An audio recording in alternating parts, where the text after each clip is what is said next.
It is late summer on the northern plains in the year 1877, scarcely 12 moons after the fighting at the Little Bighorn subsided into the kind of memory that tugs gently at conversation yet seldom raises its voice. The grass, which once bowed beneath the restless trot of ponies, now grows long enough to rustle like someone turning pages in another room.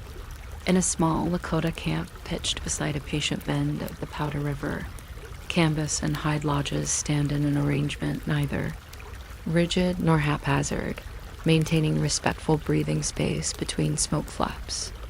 Someone unfamiliar with the rhythm of this village might think nothing is happening, for sound moves softly here, a faint exhale of wind around lodge poles, the muted click of a bone awl working sinew, the low mumble of old men trading remarks about cloud shapes. These are not clouds of prophecy, simply weather. Yet their slow drift across a porcelain blue sky offers the community a reliable schedule by which to nap, bundle herbs, and when that nap accidentally stretches resin bundling without apology, doubt the day's most vigorous activity, if one can label it so, involves drying tobacco on a willow rack near the riverbank. Whole leaves, glossy and deep as worn saddle leather, rest upon willow sticks spaced just far enough apart for air to wander through. An elder named Tall Elk tends this rack with a patience that would make accountants feel rushed. Every half hour he lifts a single leaf, turns it slowly as though negotiating with time, and lays it back in exactly the same orientation he found it, the move intended more for politeness than necessity. Tall Elk's pipe will eventually welcome this tobacco, but not before each leaf registers the precise color of late afternoon tea. Nobody frets if clouds briefly cover the sun. There will be more afternoons, and the leaves, much like stories, accept gradual completion dot in the lodge nearest. The Cottonwood Grove, a grandmother known simply as Blue Blanket, sews patches onto a boy's deerskin shirt. Technically, these patches serve to repair spots worn thin from childish adventures, yet Blue Blanket lingers over each stitch, drawing needle and sinew through hide so gently the stitch could be mistaken for a sigh. She does not rush, partly because rushing frays thread, and partly because the boy, whose name translates roughly to still learning, is not due back from berry gathering until the sun sits level with the ridge. Berry gathering itself unfolds at an equally unhurried pace. Children locate sarvice berries, announce their discovery to whichever cousin is closest, then discuss whether the berries taste like yesterday's berries or last year's before deciding. It hardly matters. Drum sound, when it appears at the far edge of camp, arrives in the smallest possible portions, single beats spaced wider than footprints in dust. 3 men sit around a high drum whose tone has mellowed with seasons of heat and humidity changes. They are not rehearsing for ceremony. They are stretching the hide gently by heating it with coals placed in a clay bowl. Between taps, they remark on how different woods make different drumsticks. Ash handles lighten the wrist, chokecherry stiffens the strike. These remarks are as close to debate as any conversation ventures today, yet no one bothers winning. The drum will welcome whichever stick touches it first, provided the stick is offered without hurry. Near the center of camp stands a cook fire kept intentionally modest flames, scarcely taller than a sparrow's perch. Over it, a kettle of bison bone broth simmers on a tripod. Fat globules gather, drift, and disperse at a pace recommending meditation.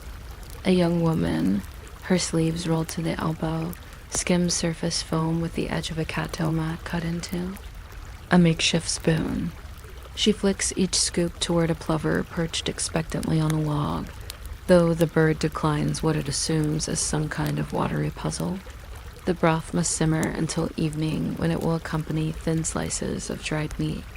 No one checks a clock, because broth, like most camp elements, announces readiness by scent rather than schedule. Just beyond the ring of lodges, smoke from a quiet fire mingles with sage, releasing an aroma that drifts through camp so slowly you could match your breathing to its progress and feel calmer for the calibration. Sage bunches, bound with stripped sinew earlier in the week, now smolder in a shallow pit lined with sandstone chips. The chips absorb fragrance, later to be stored in high pouches that smell faintly of mineral rain long after snow fences feather the prairie. Young women pass near the pit en route to the river, each carrying 2 wood buckets suspended from a yoke. They walk with measured steps to keep water from sloshing. If a step accidentally splashes a drop, no one grimaces. One more trip will always be possible, and the river, generous sponsor of these tasks, never tallies withdrawals dot beyond the cook fire, just inside the shade of a solitary cottonwood. A young man named Slowstone prepares for his first vision quest. Preparation involves very little visible motion. He sorts through small stones, selecting 4 of roughly equal size, then arranges them in a circle no larger than a buffalo hoof. It takes him the better part of an hour to adjust spacing until gaps feel neither timid nor boastful. Observers might assume the exercise ends there, yet Slowstone proceeds to test the stone's temperature by touching each with a blade of grass. Watching how quickly the blade wilts, stones that wilt grass too quickly are exchanged for cooler ones. By the time clouds amass like distant herds on the horizon, Slowstone's circle looks identical to its initial state, the only difference detectable to him alone. The day grows leaner as the sun tilts west. Shadows extend until they brush lodge ropes and pause, as though hesitant to trespass further. Tall elk finally removes tobacco leaves from the rack, persuaded by a barely perceptible brittleness at the edges. He stacks them into a bundle tied with a single strand of yucca fiber. The bundle, placed beneath his arm, accompanies him to the lodge where Blue Blanket finishes her mending. She greets him with a nod slower than maple syrup in January. They sit together facing the door flap, watching pine smoke from a distant fire ascend against lavender dusk. After several minutes, Tall Elk offers the bundle. Blue Blanket accepts, slips a single leaf into her sewing pouch for fragrance, and returns the rest. No words accompany the transaction, for they share history older than silence. A small council gathers around the central fire 5. Men and 2 women chosen not for authority, but for composure. Their discussion concerns the river's subtle shift in bank shape after spring floods. Some propose moving 2 lodges uphill next season. Others think the river's patience will match their own. While opinions wade back and forth, the council's decision remains deliberately incomplete. They agree to revisit the topic when morning light reveals the bank in greater detail, which is to say when eyes feel fresher. A coal cracks in the fire, sending brave sparks upward. Each council member watches sparks fade before inhaling, timing breath so as not to dislodge conclusions still forming. Night folds over camp like a blanket last warmed near coals.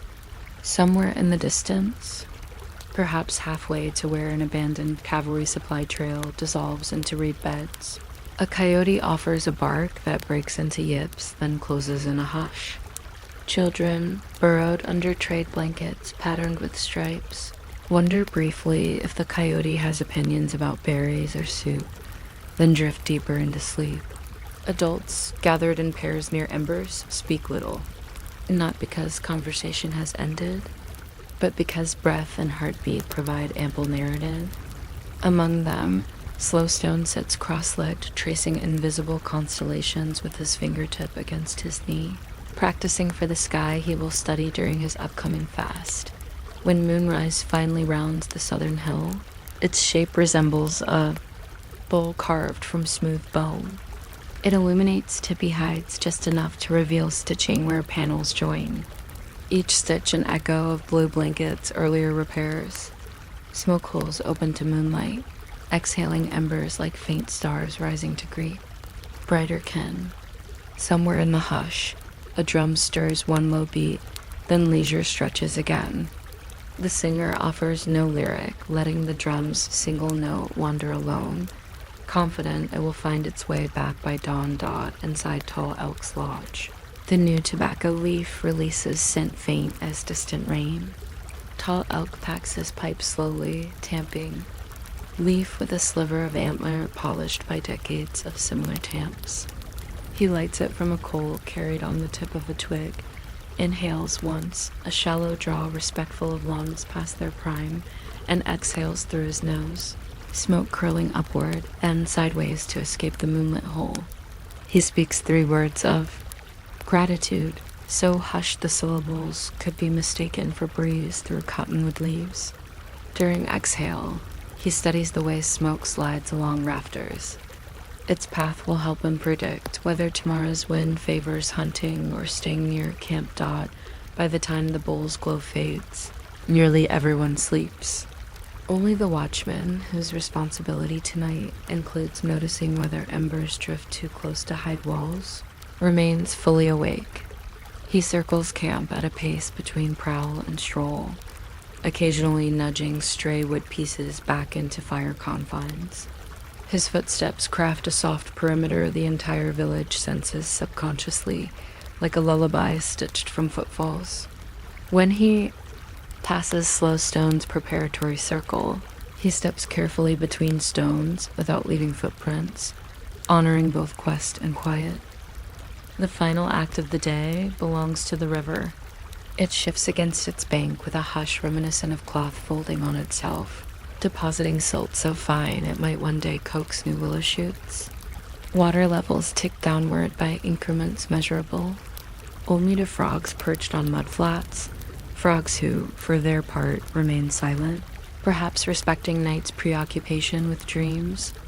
In a lodge just east of the river, Blue Blanket murmurs a last thought about thread tension, a thought she will finish tomorrow, and releases it unspoken into the dark. Trusting night to hold its place, on some distant ridge the moon rolls onward, unaware that down below human breaths synchronize to its arc.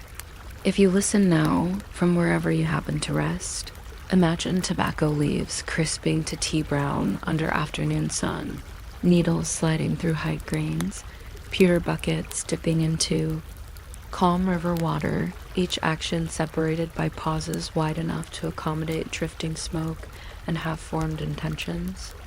Let those pauses guide your own breathing, slower still, until even thoughts adopt the pace of moss growing on cottonwood bark. No climax intrudes, no trumpet of dawn approaches, only the long, unhurried exhale of a village that has known both tumult and hush and now commits, for one ordinary evening, to the measured peace of letting time pass without commentary. Snow arrived without fanfare that year, as though the sky simply ran out of warmer ideas. Flakes drifted onto the plains in early November 1877, filling shallow buffalo tracks with porcelain shadows and pressing a hush across the landscape that felt almost deliberate. Inside the same Lakota village now shifted 40 or so pony lengths uphill to escape spring floods, life adjusted to winter pace, which is to say it slowed from unhurried to nearly stationary. Lulls stretched between tasks until they resembled tasks themselves, inviting anyone within earshot to rest and rest again, then briefly consider more rest just in case. The new season's most noticeable activity revolved around the winter. Count a buffalo hide calendar recording one unforgettable symbol for each passing year. Its keeper, an elder known as Short Cloud, deemed the recent summer's emblem to be a fallen cottonwood, whose roots gripped a river stone like a fist-refusing argument. Tonight, with snow banked against his lodge, Short Cloud prepared pigments. From ochre, charcoal, and a pinch of chalk ground between 2 river pebbles. Mixing occurred in a spoon hollowed from elk antler long ago. The hollow still carried the faint oil memory of marrow. Short Cloud added warm water drop by drop until the slurry stirred like slow thunderclouds in miniature. The act required no hurry pigment that thick cares little for deadlines dot outside. A small band of boys and one determined girl constructed a snow barrier around the pony corral, laying down snow blocks and firming them with mittened palms. The wall's stated purpose was to blunt the night wind, yet the children prized the rhythmic thump of snowpacking more than any meteorological benefit. Each block measured, in their private taxonomy, either 1 handspin thick or half 2. If you squish it, they worked until lamplight from nearby lodges shone through the wall like stars trapped in drift, then paused to admire how hoof prints look softer when framed by homemade battlements. One boy claimed he could hear the temperature drop. The others nodded, satisfied that silence had acquired yet another texture dot in the cooking lodge. Blue Blanket oversaw a stew of dried corn kernels rehydrated by snowmelt. The kernels planked into the pot one by one, each impact sending tiny ripples outward until surface tension absorbed curiosity and flattened back to reflection. She stirred with a wooden paddle longer than her arm, carved from maple when maple still seemed exotic on these prairies. Every third stir, she tapped the paddle twice against the pot rim, a habit developed not to dislodge kernels, but to mark time in her personal ledger of patience. The stew would not be ready until the kernels surrendered their hardness, a process sometimes taking the length of a moonlit conversation, sometimes 2. Either way, sleepers would thank tomorrow's bowl for being effortless to chew dot near the fire that warmed Short Cloud's pigment preparations. Tall elk trimmed a new pipe stem intended for still learning, who had at last proven capable of remaining. Silent through an entire sunrise, the stem, cut from chokecherry, released a scent of faint almonds as he peeled bark with a blade honed on sandstone. Shavings fell into a shallow basket lined with rabbit fur, creating a fragrance mosaic of wood and smoke and improbable blossom notes that reminded no one of battle or treaties, only of trees thriving where wind sometimes forgot to argue. Slow.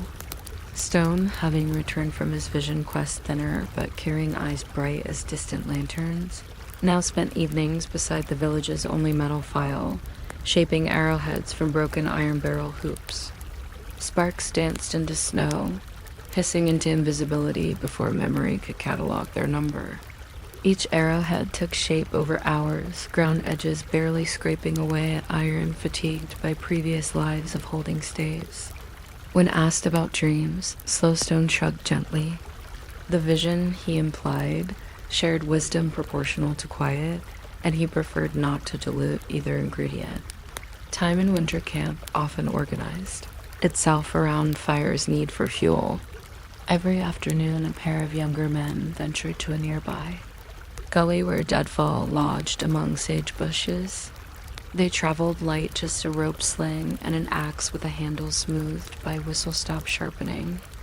Upon reaching the gully, they sat first, not to rest, but to greet the wood with enough patience that splitting would later feel like conversation, not conquest. One swung the axe precisely 3 times per log, stopping short of complete severance, so the next man could finish with a single decisive crack. They bundled kindling into loops of rope, secured by a knot simple enough to untie with gloves.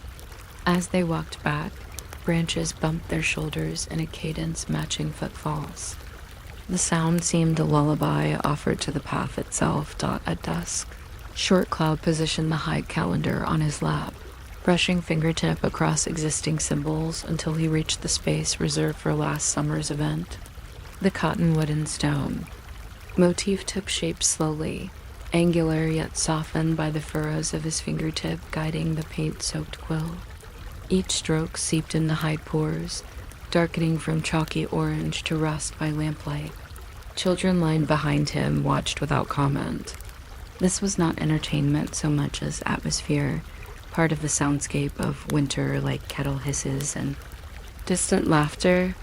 When the symbol felt complete, Short Cloud breathed across it, a light, warm puff that coaxed pigment to dome out better for longevity, he believed, than any fancy sealant. Across camp, women and older girls twisted willow, twigs into wreaths destined for lodge rafters. The wreaths served no ceremonial function beyond encouraging mice to nest elsewhere. Yet the twining process required enough subtle muscle memory to engage conversation without competing for attention. They spoke about the best place to harvest, dogbane for next summer's cordage, and whether snowshoe frames should be steamed over alder or poplar for optimum springiness.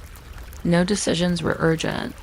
Snowshoe season existed precisely to extend deliberation. Night deepened.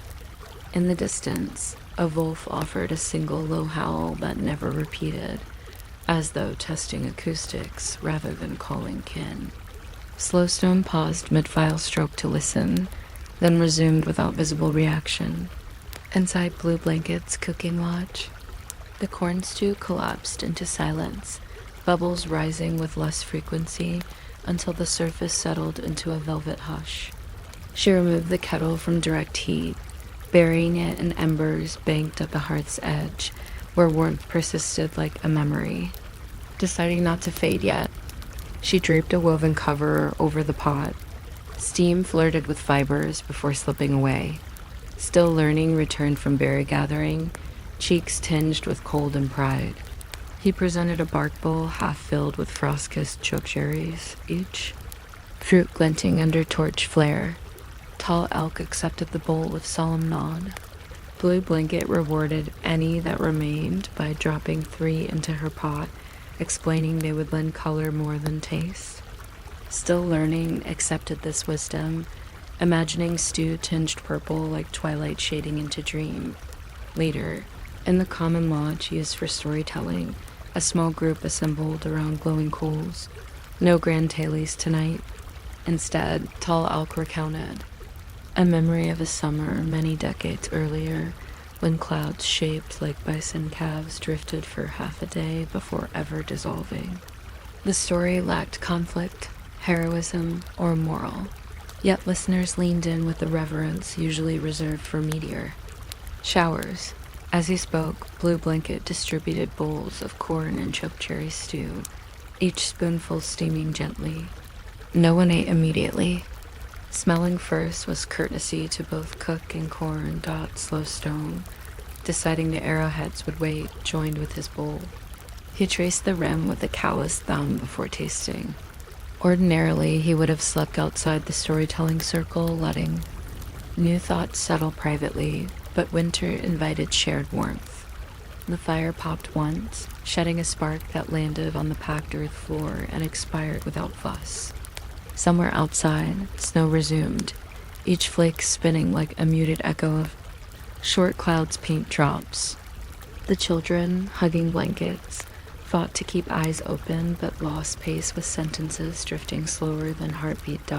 As embers dimmed, the village surrendered to hush. Dogs curled noses to tails, their sighs weaving into wind.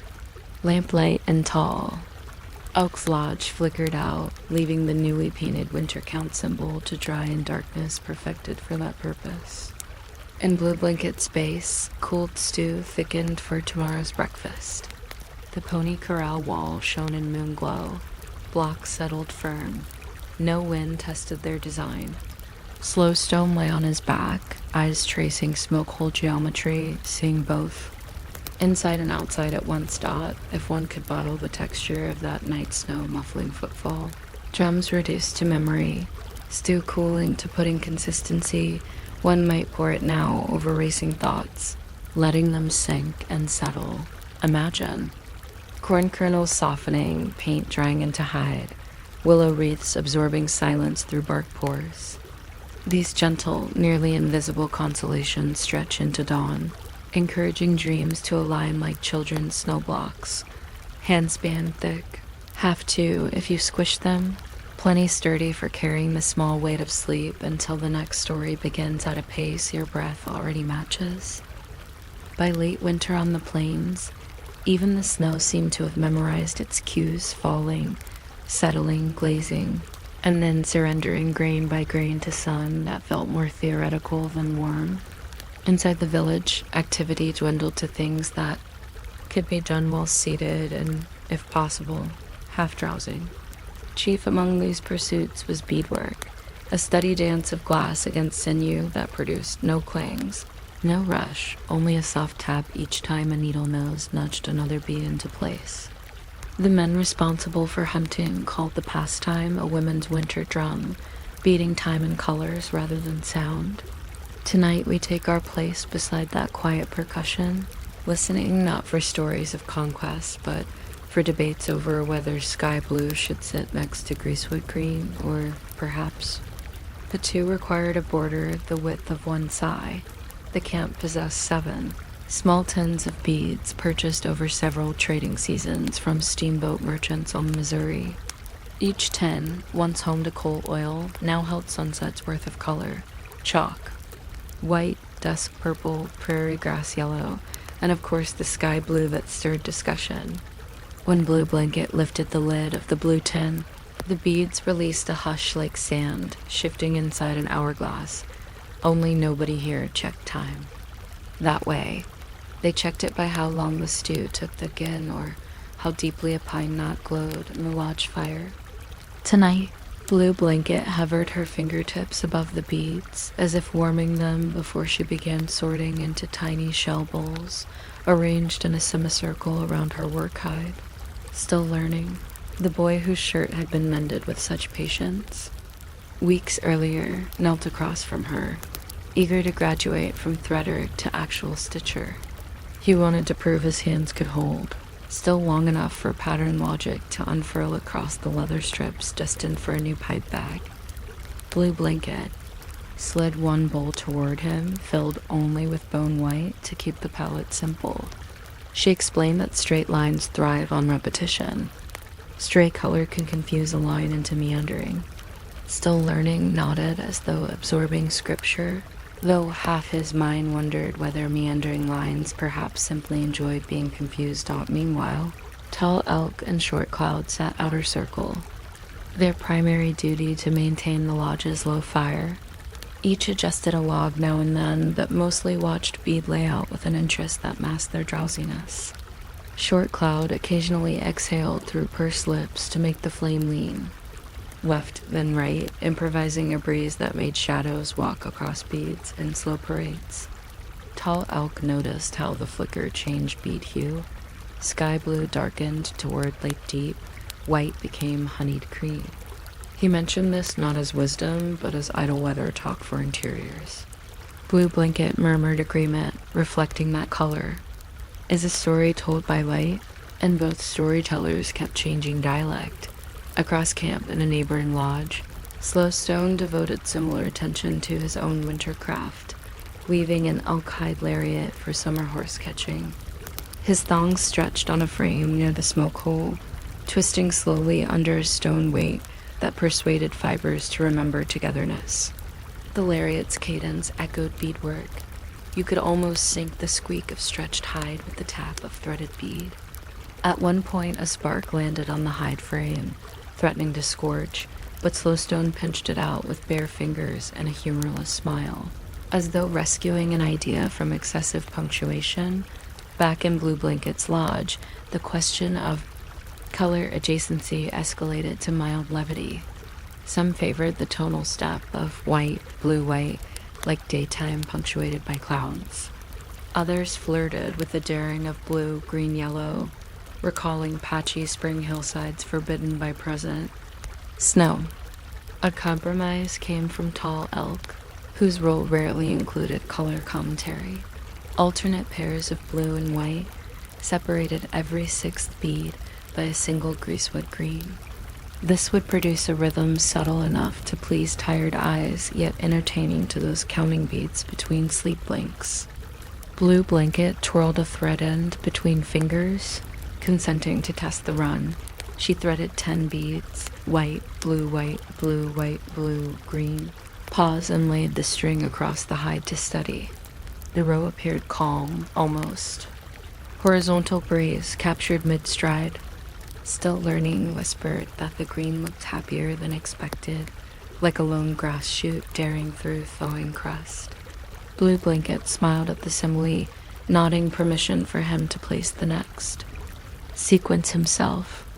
With cautious fingers, he repeated the pattern, counting softly aloud, voice slipping into the hush like a foot in loose snow. Needles moved steadily. They punched hide with punctures small as snowflakes landing on river ice. Each withdrawal left. A bead aligned, whole side pressed to sinew. The glass dot gleaming under firelight until soot film dimmed reflection. Hours passed in this way so quietly that when the log cracked, everyone startled as if a drum signaled battle. They paused. Tall Elk insisted the log's voice merely asked to turn over, revealing unburned promise beneath ashy disguise. He obliged, using 2 sticks rather than bare hands, showing the log courtesy seldom offered to politics. Conversation drifted to trade memories. How a French trader once claimed red beads traveled further than blue because red youthfully obeyed. Adventure. Short Cloud countered that travel length depends solely on crate sturdiness. Their disagreement lasted 3 sentences, ending in amused eyebrow lifts. Nobody bothered recording who spoke last. The beads themselves would keep score in lines of, color once the bag adorned some young man's belt at next summer's gathering. Perhaps by then the pattern would hold stories about tonight's log crack, though only those present might read the subtext. A breath of wind slithered through the smoke hole, carrying outside noises inward, horses snuffling in drift, ice settling, where river water slowed. The sound reminded Blue Blanket to check stew she left in ember hush, now likely firm enough to slice. She rose, joints offering faint pops, and motioned, still learning to continue alone, while she fetched slices for whomever. Remained awake. Upon lifting the pot lid, steam exhaled with herbal sweetness from chokecherry and wild mint she had tossed in for color conversation. She sliced portions onto bark platters and offered them around wordlessly. Eating required small bites. Warmth traveled from mouth to chest, expanding comfort like a hide stretched under Slowstone's weightstone. Eventually, tasks concluded themselves. Still learning set down his thread, content that rose aligned even under squinting scrutiny. He admired how that single green bead in each cluster felt neither odd nor boastful, but instead like a breath inserted to avoid run-on sentences. Blue. Blanket extinguished the lamp by pinching the wick, allowing faint orange to fade until darkness solidified. Tall Elk and Short Cloud recomposed the fire, arranging embers in a crescent that would smolder until dawn without further coaxing. They then settled onto bedding layered with grasses dried before the first frost. Grasses that rustled beneath blankets like pages turning just far enough to promise next chapter's dawn in the brief silence preceding sleep. Someone outside tapped, a drum twice. The night watch changing shift in distant coyotes answered with half-hearted trills, perhaps discussing moonlight angle.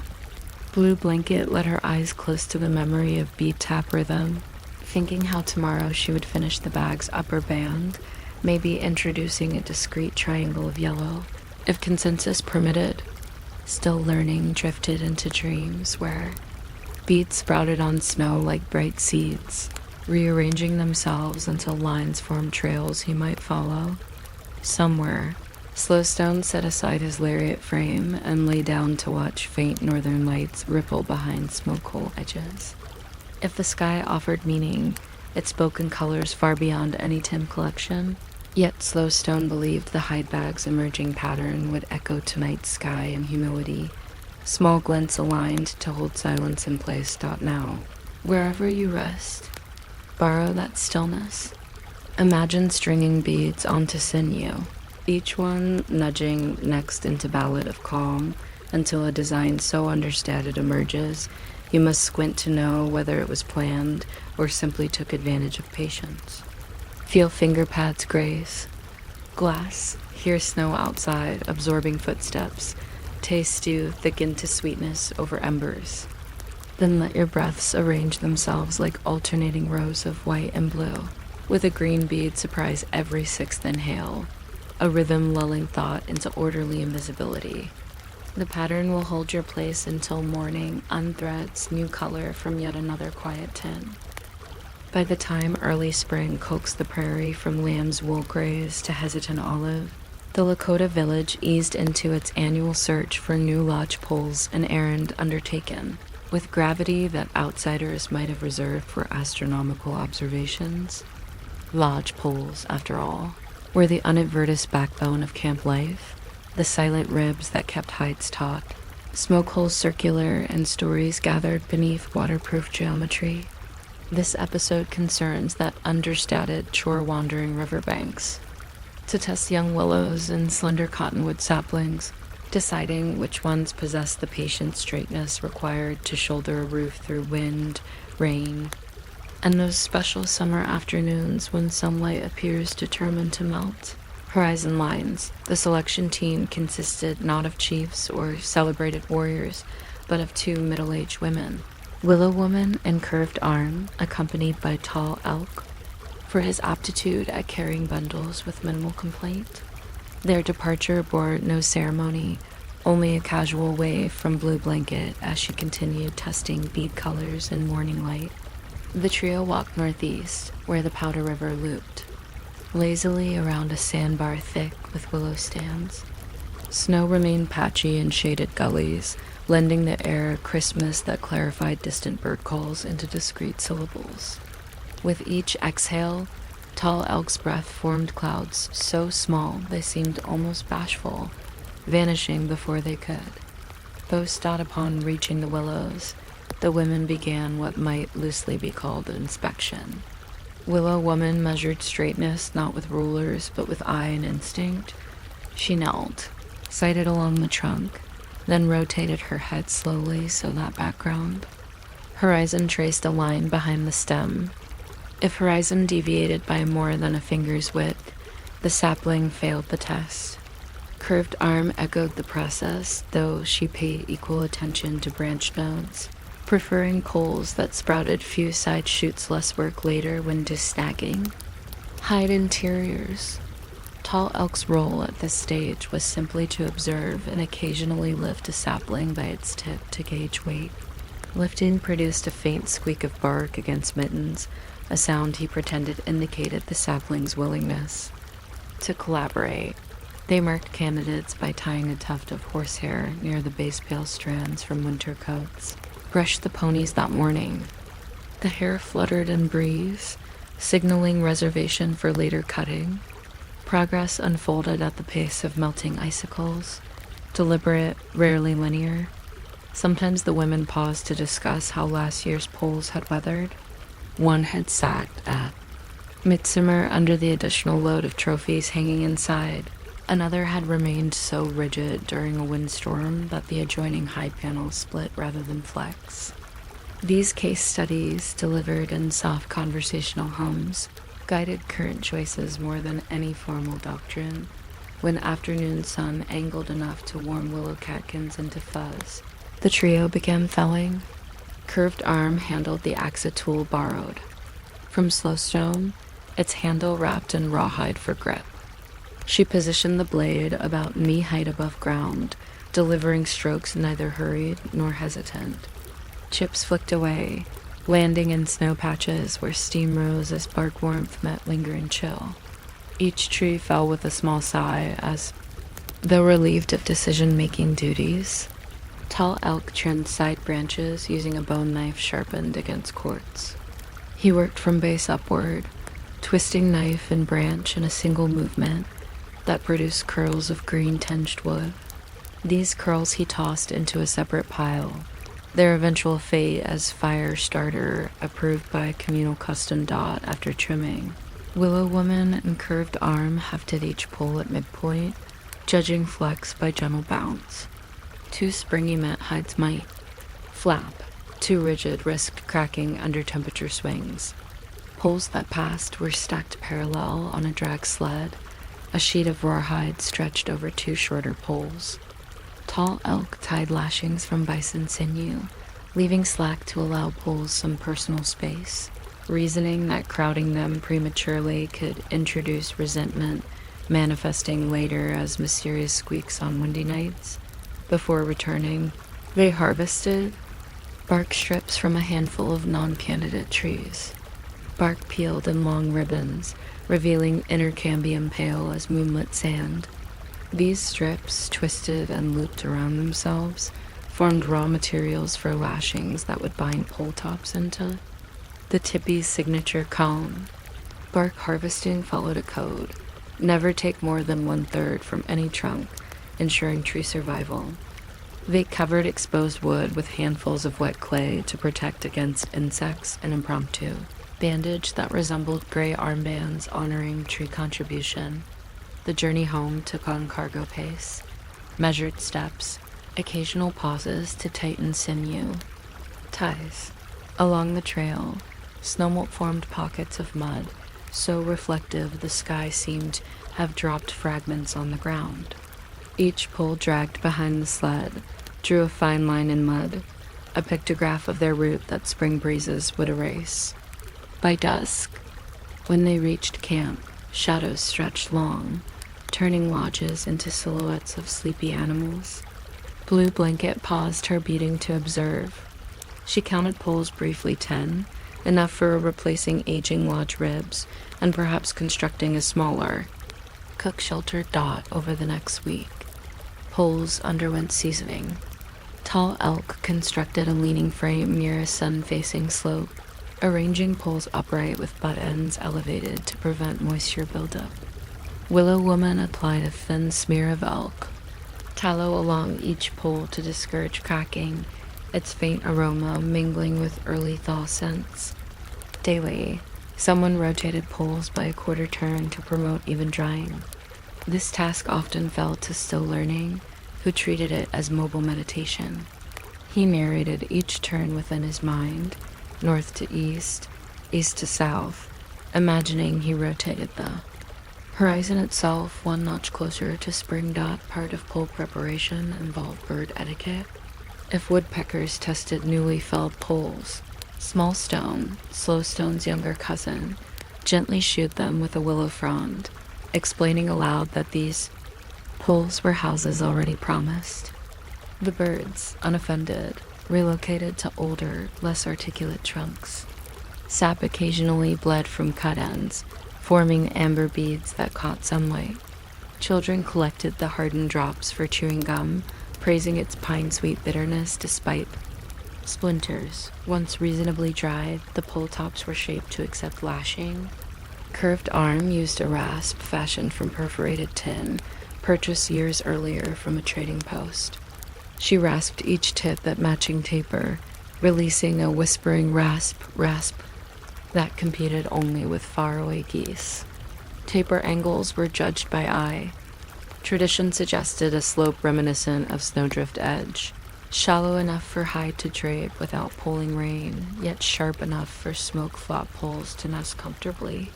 When tapers across all poles aligned, Willow Woman nodded a cue too. Prepare lashings. Lashings require bark strips soaked overnight in warm water, mixed with a handful of wood ash to increase pliability. The next day, strips emerged silky and cooperative. Tall Elk, his hands steadier than weather, climbed a stepladder made from last year's scrapped poles and began arranging the circle on packed earth. One by one, new poles tilted into formation, their butt ends guided into charred outlines marking original footprint. Atop, bark strips looped around, crossing like quiet braids. Each knot received a twist, then a tuck, nothing dramatic. The entire re-ribbing took until mid-afternoon, culminating in a slow walk around, during which Willow Woman pressed her palm against each pole, checking for hidden rebellion. Satisfied, she laid a single bead at the base of the sun-facing Pola, leftover sky blue, nodding at last winter's debate, and whispered thanks. Hide panels came next, lifted in sections and attached with bone pins. The panels surrendered winter stiffness after a quick steam bath from boiling river water poured onto heated rocks inside an upturned kettle. Steam soft tides enough to unroll gracefully rather than crackle. As the cover settled over frame, pockets of warm air brushed cheeks of those working, promising that once smoke rose through the crease, the lodge interior would feel less like memory of snow and more like promise of grass. That evening, the village gathered for first fire. Inside the refreshed lodge, Blue Blanket sprinkled cedar needles onto flames, releasing fragrance reminiscent of high mountain passes few here had walked. Slowstone brought his newly finished lariat, hanging it from a peg so heat might complete final curing. Still learning? Admired how his bead pattern on the pipe bag echoed subtle greens of emerging willows. Discovering harmony he hadn't plotted but welcomed. Curved arm poured stone-cooled tea into small horn cups. Passing them around, she remarked, almost to herself, that the willow wall constructed by children still stood, now with meltwater channels carved through, resembling maps yet to be drawn. Tall elk sipped tea and concurred that water, like poles, chooses its curve. Given patience, Willow Woman leaned against a new pole, feeling its pulse of retained sun warmth, and concluding it would serve through many storms. Outside, geese stitched the dusk with uneven lines migrants trusting the plains to ease into. Spring, their calls threaded through smoke hole, weaving with cedar scent into fabric of near silence. Shadows deepened, lodge cover now a single breathing membrane hummed by wind. If one could place an ear to the new poles, perhaps faint sap sounds would echo the hush of beads sliding, rasp whispers, and bark slosh tiny archives of all unhurried tasks. Allow that hush to drizzle now over your thoughts. Imagine selecting willow among countless stems, measuring straightness against horizon, marking with horsehair tuft, leaving it for sunlight and obligation to negotiate. Feel the gentle drag of poles across snow-mud mix, the rasp shaping tapers, the loop of bark soaked pliant. Hear cedar needle crackle, tea pour, geese talk. Breathe these sequences in the order they occurred or rearrange them. No pole will protest rearrangement. No bead will roll off pattern. Let each step settle poles in your own house of rest, until interior scaffolding holds dreams exactly tall enough to welcome smoke trails of silence drifting upward into whatever night sky you choose to keep. With the prairie grasses greening deeper each day and meadowlark songs stitching fresh seams into the wind, the village turned its quiet attention to footwear specifically, the slow revival of moccasins whose solace had thinned during winters, long trudge between firewood piles and snow-cut wells. Moccasin renewal was not an emergency, only an inevitable ritual like spring thaw or the first cautious unpacking of pounded choke cherries. Tonight we tiptoe into that ritual, minding every scrape of bone scraper and puff of hide dust until the act of making new solace feels indistinguishable from the act of drifting toward sleep. The process began with hide selection, and selection began with a stroll to the drying rack where autumn's deer hides had hung all winter, stiffening into pale amber sails. Willow Woman acted as chooser, her criteria invisible to novices, yet apparent to anyone fluent in mother's language. She pressed 2 fingers to each hide, listening for crinkle pitch. Too brittle a note would shatter under stitching. Too rubbery might sag into bunches. When she found one sounding pleasantly muted as though it had forgotten how to echo, she tugged a corner gently. If fibers gave way by the width of a fingernail, she marked the hide with a dab of blue clay. 3 hides earned such dabs, enough for the village's immediate needs, plus a spare in case someone's foot grew overnight. As children's feet sometimes plotted, trimming commenced near the cook fire to take advantage of steamy air rising from a kettle of prairie turnips. Blue Blanket, Tall Elk, and Still Learning formed a semicircle, hide draped across a log held in place by small antler pins. Each wielded a scraper. Blue Blanket's was bison rib bone honed so smooth it reflected firelight. Tall Elk used a trade steel blade with horn haft, and Still Learning tested a new scraper carved from elk cannon bone, edges serrated by impatience. They scraped in long strokes away from the body, coaxing winter-dried flesh and membrane into ribbons curling like cinnamon bark. Scraping produced a soft rasp shush-shush, Shush steady enough to trick ears into thinking distant river water had wandered closer. The scrapings collected in a shallow bark tray, destined for later use as fire starters. Nothing in camp earned the luxury of waste. Even the fine dust lifted by scraping swirled upward, settling on faces until everyone smelled faintly of tannin and quiet effort. Between strokes, Blue Blanket hummed a tune with no words, just a descending minor third repeated until its edges blurred. Still learning, adopted the rhythm unconsciously, timing each rasp to the hum. Occasionally, his serrated bone bit too aggressively into hide, leaving a scar.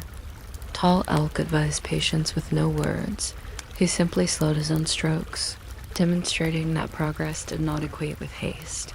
When flesh side gleamed clean, hides were flipped hair side down onto a lattice of willow switches above a steam pit. Into the pit went stones heated in fire and water infused with sweetgrass.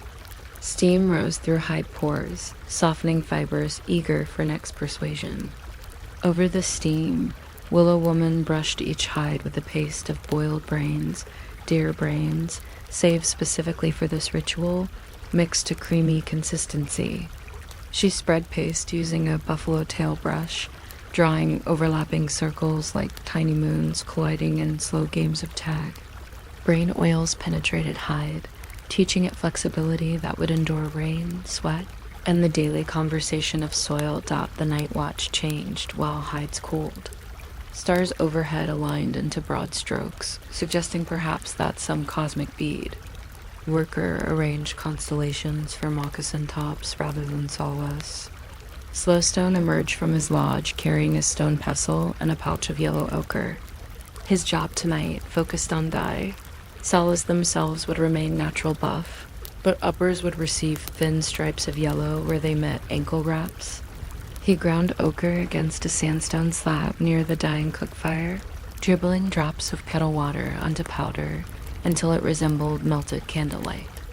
The pestle's circular crunch blurred into background hush dot once hides cooled to the temperature of fresh bread crust. Blue Blanket cut moccasin patterns with a flint knife sharper than gossip. She cut each sole slightly longer than last year's template, anticipating summer swelling of feet trudging sunderied prairie. For uppers, she chose leftover pieces from last year's lodge door repairs, smaller panels with soft nap ideal for bending around toes. Pieces were paired, sawless too. Uppers then queued along a rawhide thong like laundry pinned against time. The queue looked almost ceremonial, hides fluttering under lodge fire breeze, though the only audience consisted of a sleepy dog and tall elk counting pairs. Stitching commenced with sinew, soaked all afternoon in warm water scented with juniper. Willow Woman preferred a double running stitch. Forward 2 perforations, back 1, yielding a line of tiny slanted arrows pointing nowhere in particular. She pierced holes using an awl tipped with sharpened deer toe bone, twisting gently to avoid tearing fibers. Still learning, practiced alongside, his holes wandering like an uncertain path on fresh snow. Blue Blanket gently redirected his awl hand, reminding him that feet enjoy straight roads more than scenic detours. He corrected, producing meter lines, though one sole now flaunted a whimsical wiggle destined to remain a private joke between boy and brown dot when every upper attached snugly to its sole. Shoes turned inside out and back again, seam allowances, hidden like secrets under tongues. Tall elk trimmed fringe at the instep, just enough for aesthetic bounce when walking, but not so long as to invite bird collections. Slowstone painted ochre stripes at ankle juncture, using turkey feather quill dipped in dye.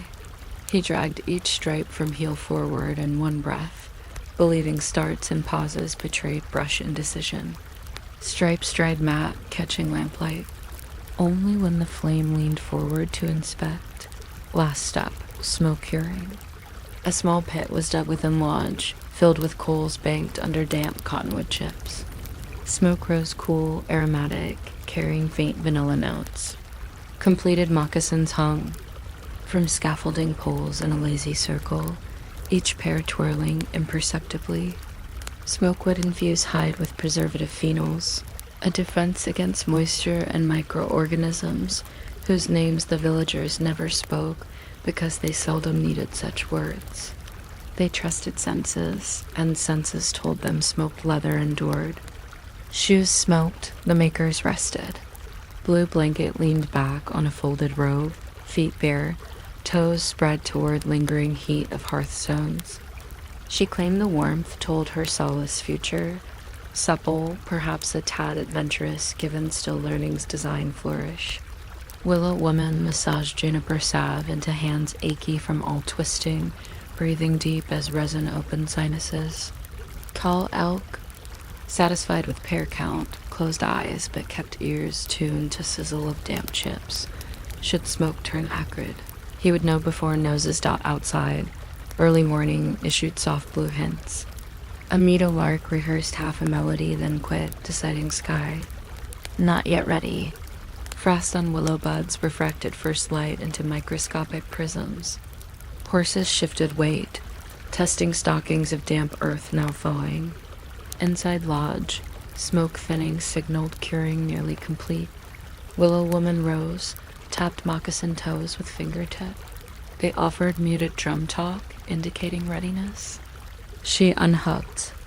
Each pair, stacked them by height of intended wearer, smallest atop to avoid weight wrinkle dot distribution, occurred after first real sunrise. Children emerged from lodges rubbing eyes. Adults received pairs with nods rather than gratitude speeches, because part of gratitude lay in remembering to reciprocate later with duties of their own. Still learning laced his pair, noticing wiggle seam, and walked a test circle around fire. The wiggle produced no discomfort. If anything, it tickled Arch like a whispered joke. Tall elk pulled on his pair, his stripes lined precisely with ankle bone, a private alignment he never mentioned but counted lucky. Blue Blanket placed leftover hide scraps in a round. Basket material for baby moccasins should the summer bring. Surprises. She folded the basket lid, hoping the scraps might dream of future feet in their dark leather-scented nest. Slow stone cleaned dye brush with handful snow, watching pale yellow melt into ground, leaving faint sunrise stain and crust dot as camp stirred. The dog whose watch included moccasin cues stood, stretched spine into perfect arc, and sniffed each new sole approvingly. Somewhere upwind, windmill milkweed rattled last year's pods with seeds already flown. The air smelled of damp gargrass and cedar soot lingering from smoke pit. Steps across camp now sounded softer, leather caressing thawed soil and hush repeating. Makers hum. Imagine now those early strides. New high bending along map of footprints predetermined yet open to revision. Hear faint squeak of sinew threads adjusting under weight, the soft tattoo of feet against forgiving earth. Let these sounds replace ticking clocks or distant traffic until your thoughts wear new moccasins too. Soul is so supple they absorb every worry stone in the path. Walk them once around the fire of your memory, then settle, smoke cured, striped with ochre dreams, ready to carry you nowhere urgently at all. By the cusp of early summer, when campfire smoke thinned enough to let sunrise paint each lodge with unwavering light, the village's craftsmen and craftswomen turned their attention to arrow making, a seasonal chore, never urgent yet always. Ready to absorb surplus daylight, arrows were not scarce. Bundles from prior seasons still leaned obediently inside quiver bags. But shafts, like stories, bent if neglected and feathers molted by slow degrees, each quill shedding barbs invisible, until loose threads snagged on sleeves. Tonight we nestle beside the slow repairs, measuring buffalo berry shafts against straightening grooves, coaxing eagle feathers into symmetrical hush, and counting sinew wraps spiraling around flights like sleep itself winding toward deeper. Recesses dot the day began with careful sorting of raw shafts harvested last autumn from chokecherry stands. Tall elk and slow stone spread 37 candidates on a high tarp outside the lodge door, aligning them parallel so the morning sun could expose warps. From a distance, the line resembled prairie grass parted by breeze, each stem leaning in unique narrative. Tall elk knelt, rolling a shaft under his palm. Wherever it wobbled, he placed a bead of red ochre, marking spots calling for persuasion. Rolling proceeded one by one, no hurry, until the tarp bore a whispering constellation of ochre freckles. Nearby, Willow Woman tended a small charcoal bed inside a shallow clay bowl, no larger than a turtle shell. She arranged red-hot lumps into an even layer, then laid an older shaft across the edge to test heat hissing lightly if moisture remained within. Today she sought heat sufficient to soften wood fibers but not scorch them, a temperature she described as when cedar dreams aloud but does not wake itself. Finding that threshold involved placing a dry grass stem on the coal. If it curled but refused to flame, heat was declared suitable. Slowstone carried the warp shafts too. Add a time to the charcoal bowl. He hovered each warp point above coals until wood darkened one shade, neither blistering nor singing. Then, with movements remembering glacial patience, he pressed the warmed segment into a grooved straightening stone, an oblong limestone slab, whose channel matched arrow diameter from years of incremental wearing. Pressing produced no sound, only a faint exhale from Slowstone's nose as he transferred arm weight through his palm. After a silent count, usually to the rhythm of his own heartbeat, he released the shaft, rolled it on fresh hide, and checked new alignment. Most complied. First try. A few stubborn grains requested a second warm bath, which Slowstone granted without commentary. As shafts cooled, Blue Blanket prepared feathers. She selected especially symmetrical flight feathers from a cedar chest lined with sweetgrass. Each feather she split along the hollow quill using a razor-sharp sliver of obsidian, black glass gleaming with mischievous reflections of the flame. Splitting felt more like suggestion than cut. Quill halves separated along natural seams, as if eager to partner with wood. Pairs were matched by size and curvature, then nestled into a shallow pan of warm water steeped with last year's basil. Mint, water-relaxed barbs, encouraging them to realign like polite audiences before a quiet lecture.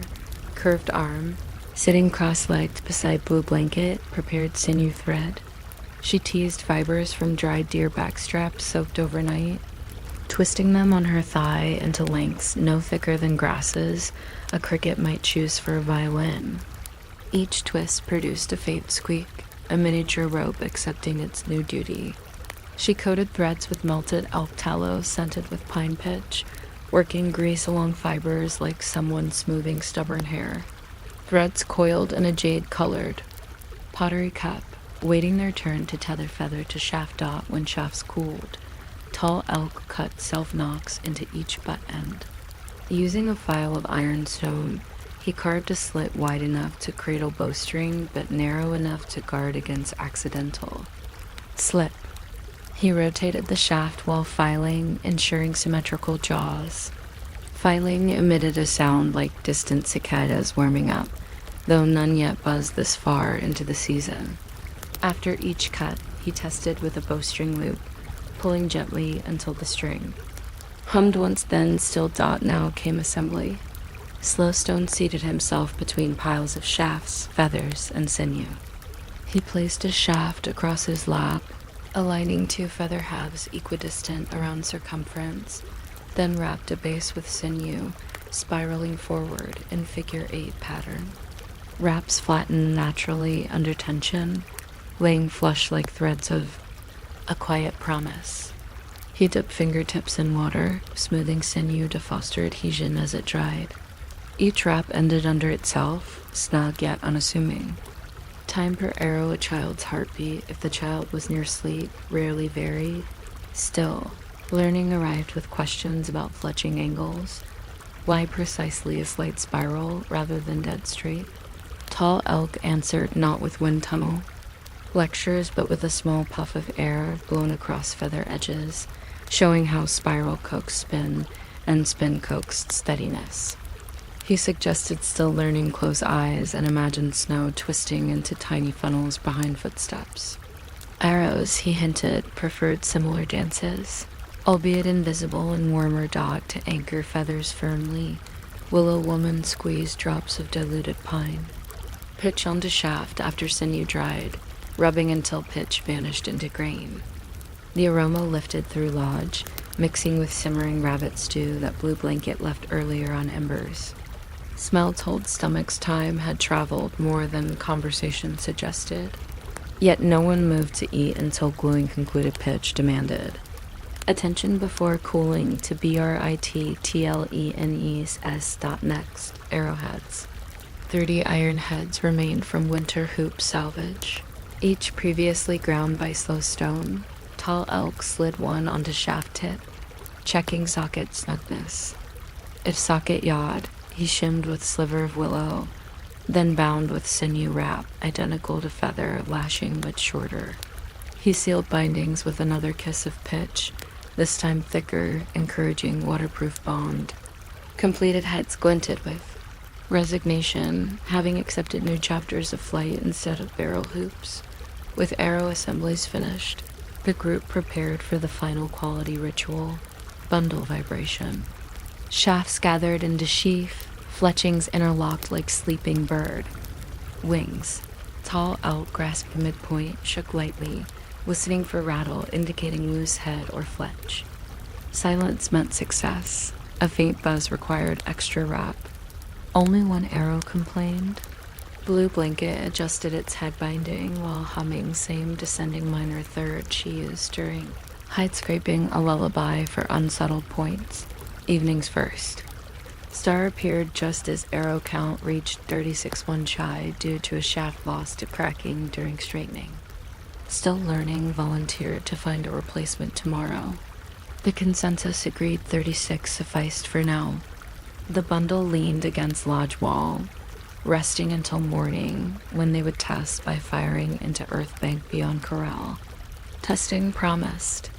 Additional restful pastime, retrieve arrows, note entry angle, discuss any unpredicted wiggle. Now, as camp settled, arrow makers washed hands in a basin of snowmalt perfumed with sage tips. Warm tallow and pitch rinsed away, replaced by faint chill that hinted at night's approach. Blue Blanket ladled rabbit stew into horn bowls, steam curling like lazy question marks above rim. The group ate quietly, listening to arrowheads ping faintly as cooling metal contracted. Ping was no alarm, just a metallic yawn announcing readiness for dream travel. Outside, crickets decided temperature now permitted rehearsing. Their chirps stitched spaces between crunch of pseudosnow beneath moccasins. Slowstone walked perimeter, carrying leftover feathers to stash in hide pouch. They might become plumage on a child's hair wrap, or decorative wind indicator next season.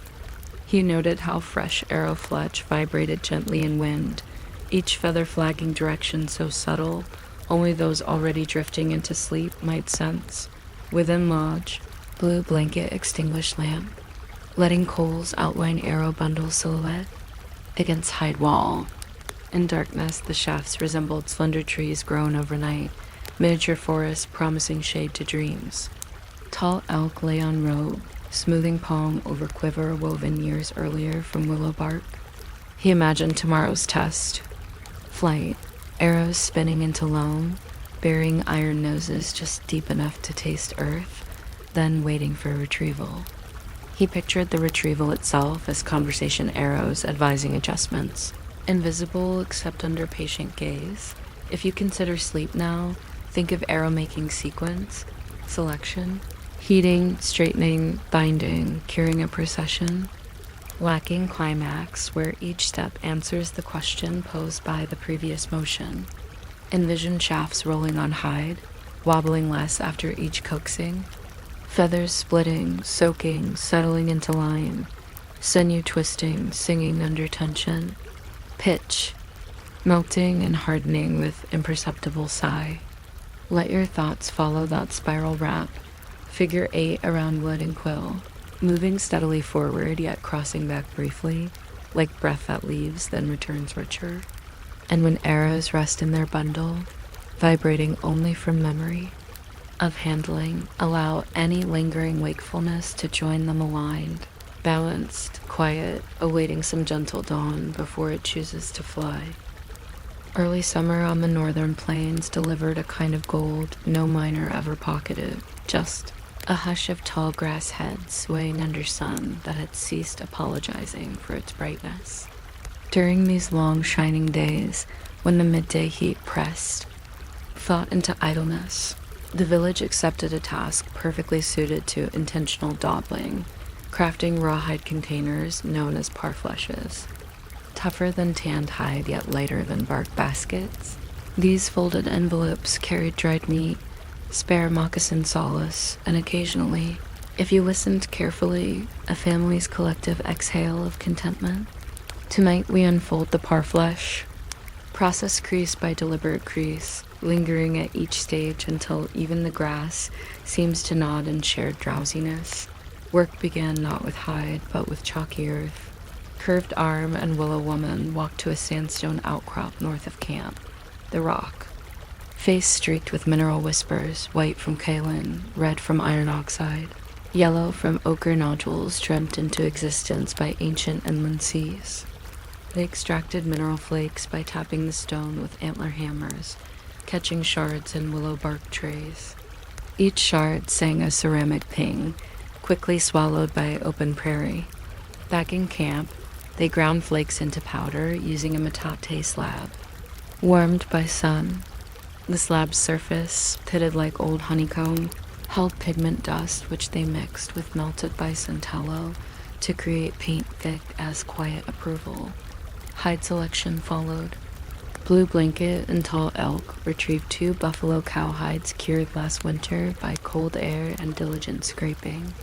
Unlike moccasin leather, parfleche demanded stiffness, so hides were left raw and now resembled parchment strong enough to rebuff casual curiosity. The pair soaked hides briefly in river eddies to soften just enough for cutting, then stretched them on a frame where children helped pack wet earth around perimeter post earth, served not only as anchor but as invitation for tadpoles to inspect. Shimmering reflection, once damp hides flattened under sun, willow woman measured rectangles. She used a measuring cord woven from daub-bane fibers knotted at intervals, equal to the distance from her wrist crease to tallest fingertip, with a bone. All, she marked cut lines, 2 rectangles for main flaps, 2 narrower strips destined as side gussets. Curved arm followed with a flint blade, slicing hide with strokes slow enough that passing grasshoppers had time to change direction mid-hop. When pieces separated, edges curled slightly, and enthusiasm tamed later by warm stones. Painting occupied. Midday shade. Inside a lodge cooled by rolled-up smoke flap, the women laid hide pieces hair side down on a reed mat. Using chewed willow twigs as brushes, they applied yellow triangles along what would become the outer fold, cornfield green. Diamonds at corners, and a river road red zigzag tracing the center line. Still learning, assisted by grinding extra yellow when supply dipped.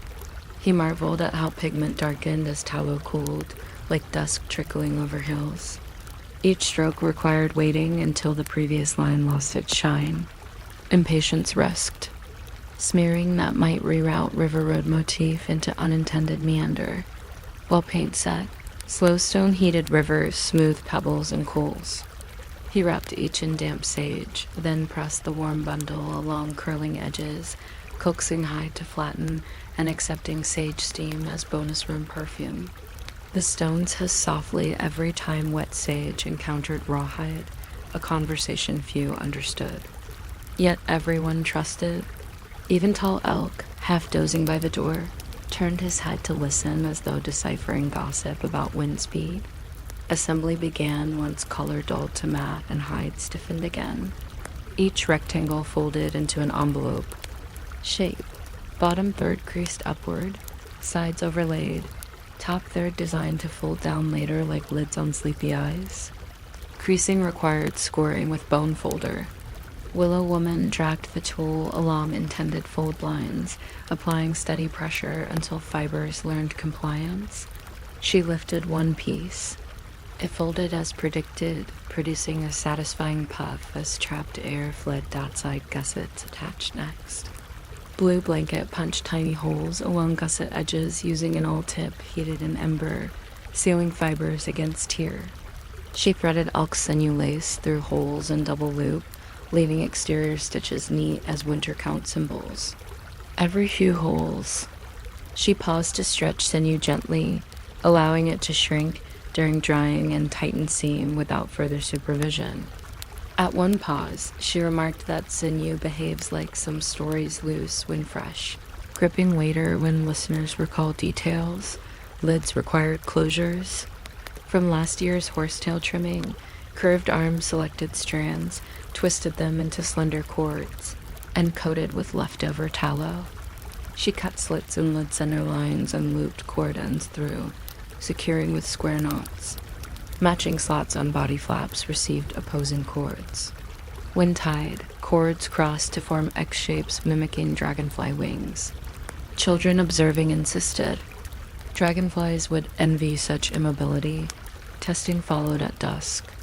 Tall Elk placed a handful of river stones into one parfleche, tied cords, then shook vigorously.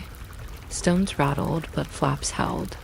He untied cords, no stretch evident. Blue Blanket filled another with dry choke cherries, folded the lid, and rolled it across lodge floor. Not a choke cherry escaped. Satisfied, they emptied seeds and stones, leaving interior scented faintly of mineral and berry anticipation. That evening, a communal meal celebrated parfleche completion pounded jerked meat mixed with melted tallow and crushed choke cherries, portions destined to inhabit new containers for hunting trips. Still learning, ladled the mixture onto hide squares that Blue Blanket folded into small trial packets resembling culinary practice dolls. Slowstone sealed packet seams with a smear of marrow, remarking they look like earth-tone river turtles. Laughter moved through lodge like warm draft slow, even refusing to startle the fire. Night settled, stars flicked on. Finished parfleches leaned against lodge wall, faces gleaming faint under ember glow. Their geometric paints seemed to rearrange themselves as light shifted. Red zigzags tracing imagined thunder without rumble, green diamonds nodding at grass grown tall, yellow triangles pointing toward horizons only dreams might cross tonight. Children, curled into blankets, listening to muffled bump whenever someone nudged a parfleche full of supplies. The bump assured them nourishment waited tomorrow. Security makes fine lullaby. Tall Elk stroked one container's smooth lid, feeling paint texture under calloused thumb, the tactile memory of midday warmth locked inside pattern. He permitted. Eyelids to weigh down, seeing in mind how parfleches would ride across saddle frames, swaying like gentle thought as ponies tread sunrise. Let that sway find you now. Picture rawhide stiff but willing, worming over sage-wrapped stones, bending to your quiet command. Imagine pigment powders becoming slow rivers of color across hide plains. Sinew threads sliding through tiny ember-sealed holes. Cords crossing. Into tranquil dragonfly rests. Every fold, every tie, performed with care that elongates seconds until they blur. Breathe along that timeline. Inhale as paint meets hide. Exhale as fold line accepts its destiny. Continue until your own internal. Supplies settle into their parfleche of sleep, snug, cord-tied, rattling no stones as night rides on. Summer afternoons on the plains carried a warmth so steady it seemed measured by someone with an hourglass full of sunlight instead of sand. In that reliable glow, the most delicate chore required no tools beyond observation, the tending of smoke. Flaps atop every lodge. These triangular wings of hide, tethered to poles and cords, controlled how cooking smoke, ember size, and midnight pipe whispers slipped from interior hush into sky. Tonight we climb those poles in thought, tracing chord angles, not memories, and wind mood swings until they coax us toward. Sleep as gently as they coax smoke toward invisible doorways. The knowledge keepers of flap tending were neither solely elders nor exclusively men. Rather, they were whoever had cultivated patient eyes capable of reading wind's subtle grammar. Blue Blanket happened to possess this literacy in abundance. At dawn, before camp fully yawned awake, she stepped outside her lodge, lifted one palm, and felt how breeze traced the grooves of her skin. Was it a flat brush or a narrow reed? From that touch she divined whether east flap should rise the width of 2 fingers or west flap should dip in modest bow. She carried a forked stick carved from chokecherry lemma wind pointer. The stick's lighter branch would align downstream of current, confirming her hunch. Only then did she fetch the smoke flap poles leaning against lodge wall like spears.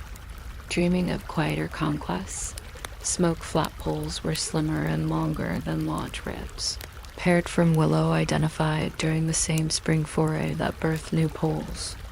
Each measured roughly 1 ponytail longer than tall elk's arm span, ensuring reach beyond the apex even for shorter caretakers.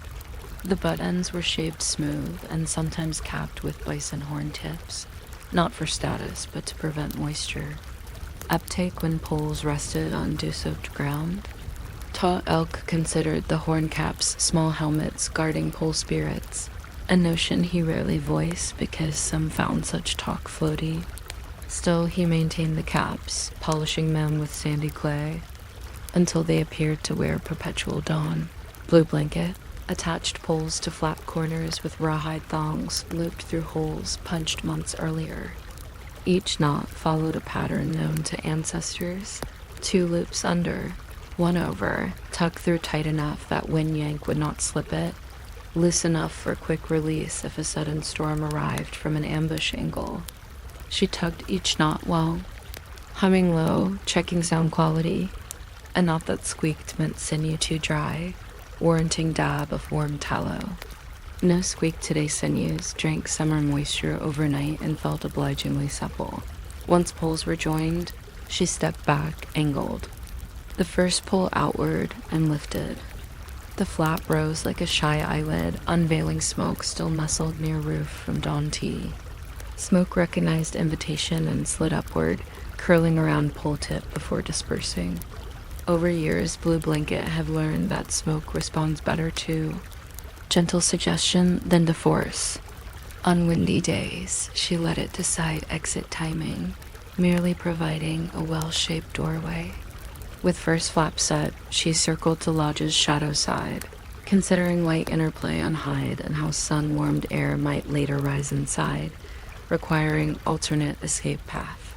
She nudged the second pole accordingly, establishing a cross vent.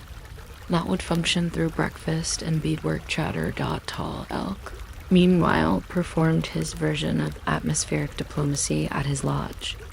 His gestures were broader, his poles heavier, yet his pace matched Blue Blanket's silence. He favored a slight over-angle on leaf flap, claiming it prevented ember sparks from spiraling back into lodge in gusty bursts. Slowstone visited briefly, offering comment that spark return indicated spirits craving conversation. Tall elk chuckled, retorting spirits should use door like everyone else. The banter floated above lodges, harmless as drifting down dot by mid-morning campfires peaked. Still learning added chokecherry chips to stew kettle, producing smoke with sweet undertone. That sweetness traveled upward, testing Blue Blanket's earlier settings. She watched plume rise and steady ribbon through gap. Satisfied, she returned to her beadwork, yet flap tending demanded periodic check-ins. The sky behaves like a patient who conceals symptoms until midday. Around noon, clouds muscled from southwest, pushing breeze a few hand-widths clockwise. Smoke ribbons wobbled, signaling adjustment time. Blue Blanket pressed her wind pointer stick into soil. Lighter branch. Leaned southeast, confirming shift.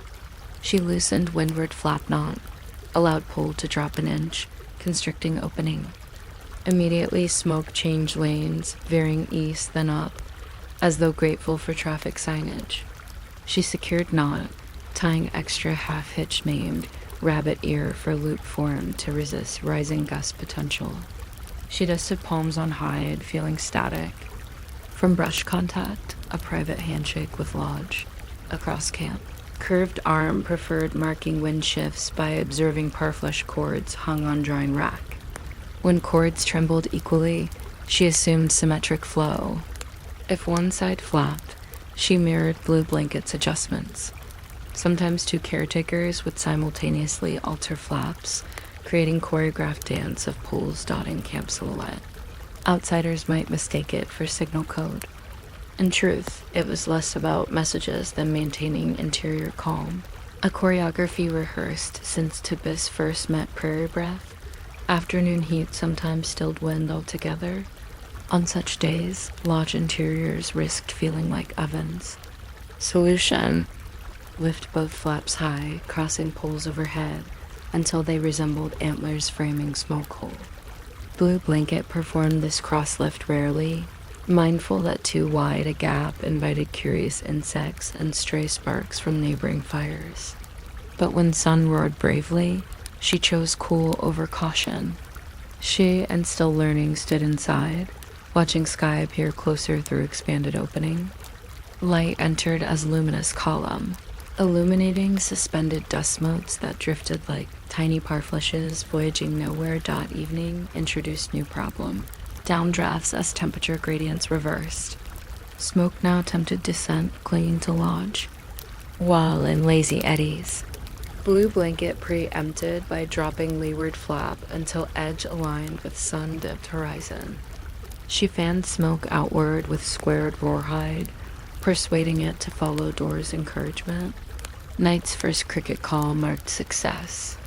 Crickets disliked smoke-heavy air and waited for clarity before vocalizing territorial sonnets.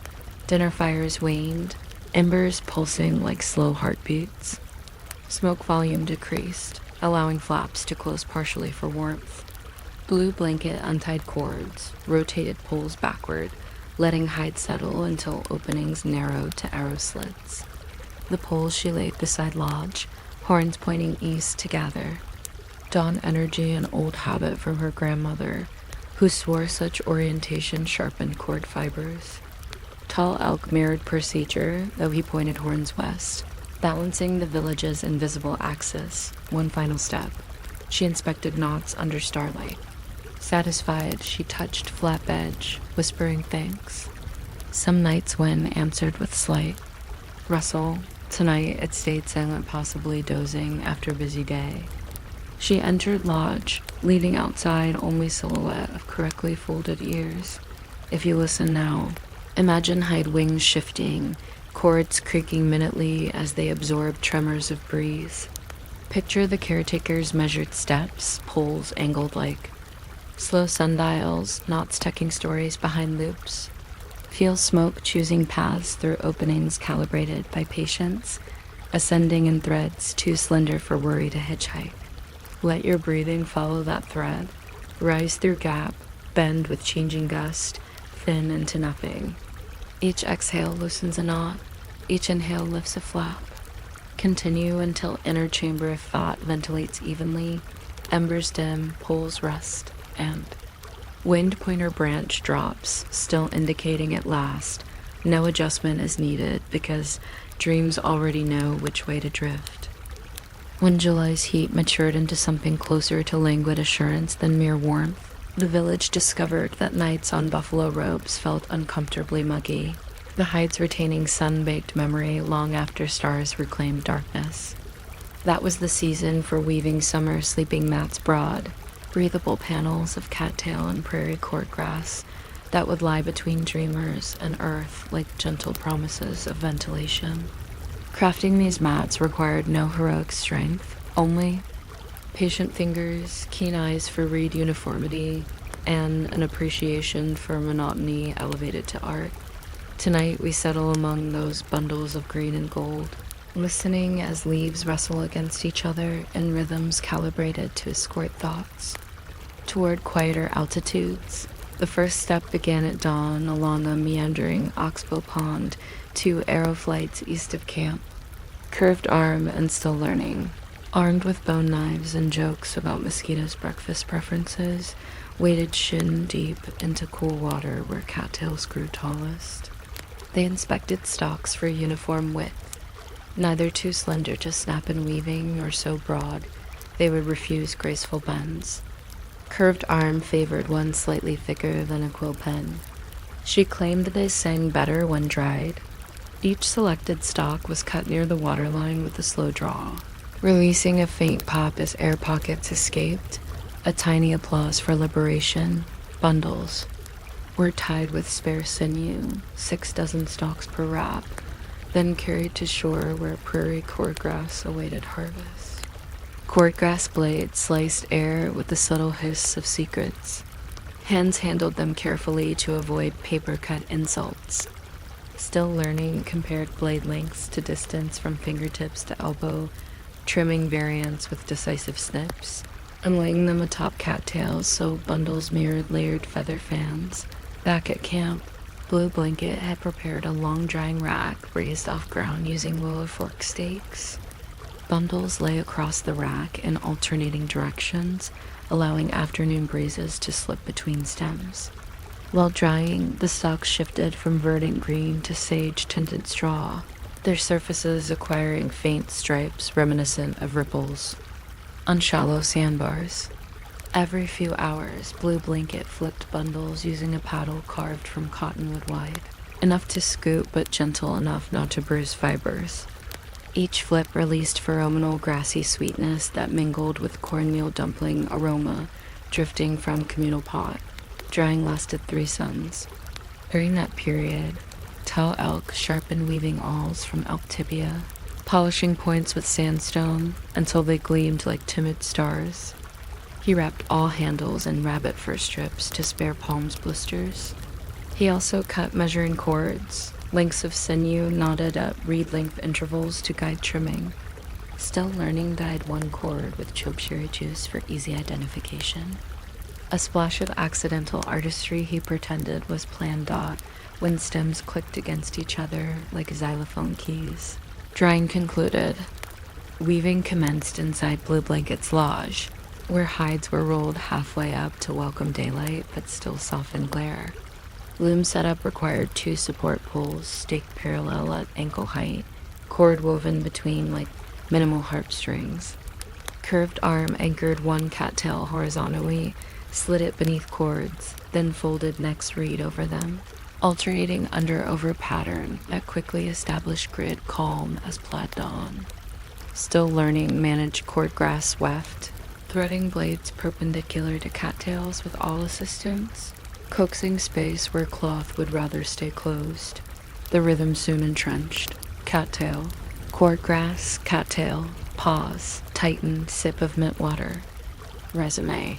Every 10th row, Blue Blanket inserted a reed dyed with a stripe of yellow clay, creating subtle waypoints through the weaving landscape. She claimed the stripes helped travelers remember where knees belonged when rolling out mats under. Starlight and orientation aid no instrument could surpass. Conversation floated above, weaving like pollen.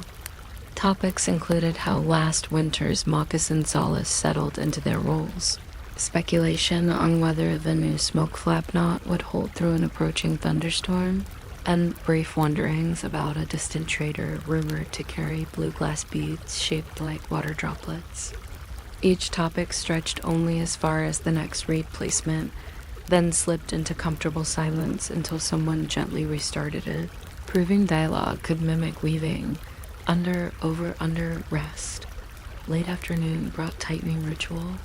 Blue Blanket and curved arm used bone combs carved with notches sized to reed diameter to push weft downward, compacting rows until matte edges straightened like pupils called to attention. The cone teeth released faint ticks, counting progress the way distant woodpeckers count their domain. Still learning, examine edges for stray ends, snipping protrusions with obsidian flake. He saved trimmings, believing sparrows liked lining nests with reed confetti. Sparrows had never confirmed, but the idea spurred camp from even modest ways stopped by sunset. The first mat reached full length, roughly twice, tall elk's height and wide enough for two sleepers uninterested in elbow negotiations. They laid it across. Lodge floor to cool, waiting corners with river stones still warm from earlier sun.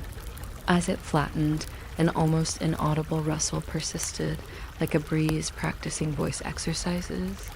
Tall elk knelt, pressing ear to surface, and nodded approval. The rustle meant reeds retained interior hollows, promising airflow beneath slumber.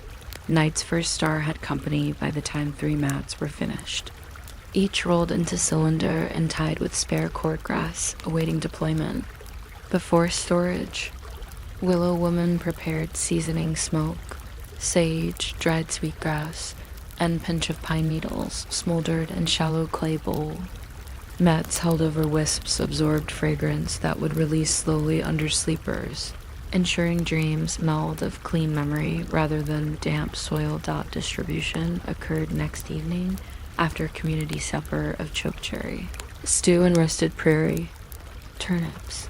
Families unrolled mats inside lodges, smoothing wrinkles with gentle palm sweeps. Children tested bounce, discovering the woven springiness felt like walking on polite drums. Dogs circled mats twice before settling, evidently approving ventilation. Blue Blanket's lodge grew suddenly quieter. The new underlay dampened foot shuffle noise, turning even brisk movement into hush dot that night. Thunderheads hovered on horizon, but kept rumble commentary distant. Inside lodges, sleepers adjusted to novel sensation of airflow cushioning backs and calves. Some reported hearing grass across mat, amplifying heartbeats into oceanic hush, an unlikely yet soothing transformation. Still learning lay awake, tracing yellow guide stripe with fingertip, counting cattail segments to well thoughts, 1 under over, 2 under over until numbers merged with imagined reed sways. Outside, wind reorganized itself through smoke. Flaps meeting less resistance than before, thanks to mats absorbing internal heat. Blue Blanket, half awake, noticed how smoke from midnight ember drifted straighter upward, as though grateful for clearer runway. She considered that perhaps each improvement knew poles, fresh saws, crisply folded parfleches, and now breathable. Mats were not separate episodes, but chapters of one long conversation with elements. Satisfied, she dismissed thought, allowing Reed Russell to escort her toward deeper night dot as dreams settle over you. Visualize cattail stalks bending under bone knife, releasing watery applause, bundles drying until they learn straw melody. Reed, and grass weaving impatient chests of under-over moves. Hear bone combs click, awls whisper between fibers, mats unfurl with sigh of pages turned in unhurried book. Align your breath with that pattern. Inhale across cattail, exhale along cordgrass, tighten, pause. Let warmth dissipate through imagined woven floor, raising mind above any lingering heat of day.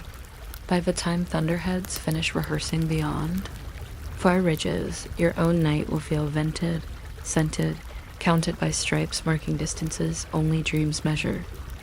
By late August, when shadows grew longer than questions and the prairie sun tamed itself into something politely golden, the village eased into preparations for autumn movement toward Buffalo Grounds. This shift did not happen abruptly. It unfolded through an almost ceremonial inspection of travois, the wooden A-frame sledges drawn by horses or occasionally obliging dogs. Travois might appear rugged, but they possessed quiet preferences. Lashings needed renewal. Crossbars wanted gentle persuasion back to symmetry, and rawhide sliders begged a refresher coat of tallow to glide gracefully over grass gone straw stiff. Tonight we wander through that incremental checklist, each knot tightened with such deliberation that your own eyelids may find themselves following suit. The day's work began under a cottonwood whose leaves vibrated like lazy tambourines in wind modest as a whisper. Tall elk and slowstone hauled last season's travois frames from their lean-to shed, dragging tips across soil to draw faint arcs reminiscent of parflesh diamonds stretched by travel. Still learning tagged along, carrying a leather bundle of tools, bone awls, sinew spools, a wedge of obsidian honed thin as campsite gossip, and a small pot of rendered bison tallow scented with sage.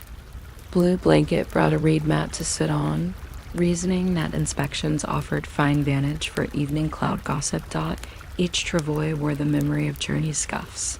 On aspen poles were rope rubbed, faded ochre symbols, arrows, crescents, simple.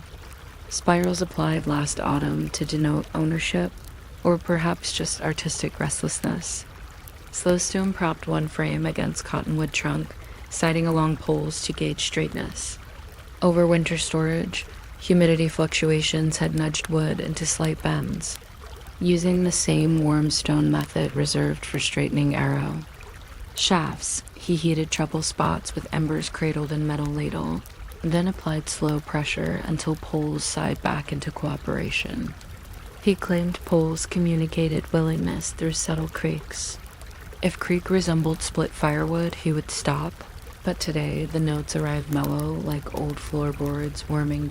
Meanwhile, tall elk attended lashing triage, rawhide bindings securing. Crossbars had dried to the brittleness of sugared frost. He flicked one with fingertip. It snapped, leaving a confetti sliver drifting earthward. No surprise. He uncoiled fresh sinew, dampened it in a gourd of warm water, and spun fibers together. Unthigh into cord thick as blade of buffalo grass. Each binding involved wrapping 6 turns around pole intersection, reversing direction twice to lock tension, then tucking tail under previous wraps. He pulled until sinew hummed, pausing only to smear tallow with thumb so the knot would dry smooth and resistant to fraying. Nearby, Blue Blanket tracked his progress by counting knots aloud in monotone, an incantation for steadiness rather than scoreboard dot at midday. They paused for chokecherry pemmican and cool water drawn from river shaded by goat willow. Water tasted faintly metallic, courtesy of iron-rich soil, but quenched thirst with undramatic competence. Blue Blanket noted cloud shapes drifting overhead, diagnosing wind's intention for following morning gentle, westward, favorable for testing. Sled glide along prairie stubble. Still learning, chewed pemmican quietly, eyes studying lashings for pattern repetition. He liked how each knot overlapped at slightly different angle but held equal trust. After meal, focus shifted to slighter skins, the broad rawhide triangles stretched beneath travois poles to serve as skids. Over time, these hides stiffened and cracked. Blue Blanket sprinkled them with water until surface darkened, then folded hides back and forth along grain to regain pliability. She warmed tallow in shallow clay bowl, adding pinch of pulverized sweetgrass just for scent. With deerskin cloth, she massaged mixture into pores, movements small and circular, like coaxing story details from reluctant elder. The hide drank salve greedily, color deepening to toasted almond. Slowstone assisted by lifting edges so treatment reached undersides, ensuring tomorrow's drag would slip rather than grab. Still Learning's assignment was to inventory bone. Spacers, small cylindrical inserts wedged between crossbars and cargo decking to prevent chafing of parflesh corners. Some spacers had splintered. He replaced them with freshly carved elk cancellous chips, drilling pilot holes using all twisted. Under his foot for leverage, he filed spacer edges on sandstone, smoothing to caress rather than bite leather straps. Each new spacer he eyed for symmetry, tapping ends until bone produced a ring equal in pitch to its neighbor, an improvised xylophone determining readiness. In late afternoon, the crew erected a task course, a 50-pace stretch of bunchgrass, trampled into corridor wide as pony flank. Slowstone harnessed his mare, Evening Shadow, known for patient stride. They loaded Travois with 2 bundles of dried meat and 1 parfleche of spare moccasins, approximate to upcoming journeys typical. Cargo.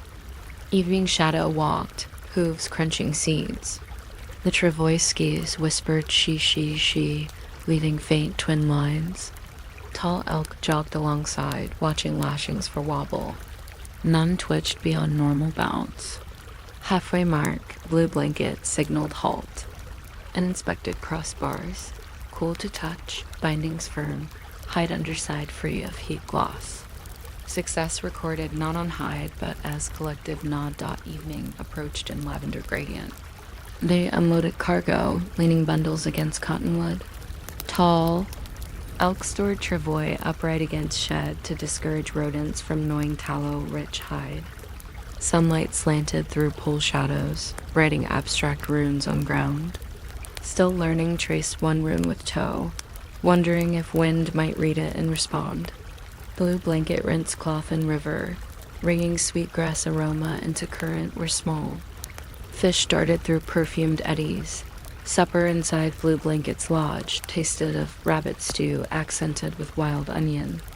Conversation discussed nothing urgent, merely remembrance of other Travois trips, such as the time one ski snapped mid-journey and had to be splinted with scavenged cottonwood, or a year the dog team attempted to outrun a tumbleweed and lost.